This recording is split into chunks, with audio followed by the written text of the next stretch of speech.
আসসালামু আলাইকুম প্রিয় নোয়াখালীবাসী। কয়েকদিন পূর্বেই আমরা ভয়াবহ বন্যায় প্লাবিত হয়েছিলাম পুরো নোয়াখালীবাসী। আমাদের পাশে এসে দাঁড়িয়েছিল অসংখ্য জেলার মানুষ। ইতিমধ্যে শেরপুর, ময়মনসিংহ সহ কয়েকটি জেলায় ভয়াবহ বন্যায় প্লাবিত হয়েছে। তারা সবাই মানবতার জীবনযাপন করছে। ইতিমধ্যে বাংলাদেশের কোনো ওইরকম সেলিব্রিটিরে শেরপুর জেলা সহ ময়মনসিংহ জেলায় দেখা যায়নি। তারা সবাই বাংলাদেশের সাহায্য চাচ্ছে। অন্যান্য জেলার মানুষ যেভাবে নোয়াখালী, কুমিল্লা, চাঁদপুর, ফেনীর পাশে দাঁড়িয়েছিল, আমাদের উচিত শেরপুর জেলার দুর্দিনে তাদের পাশে দাঁড়ানো।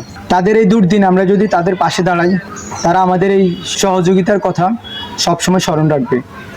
পুরো নোয়াখালীর সকল স্বেচ্ছাসেবী সংগঠনের প্রতি অনুরোধ থাকবে গণত্রাণ উত্তোলনের মাধ্যমে তাদের পাশে দাঁড়ানো।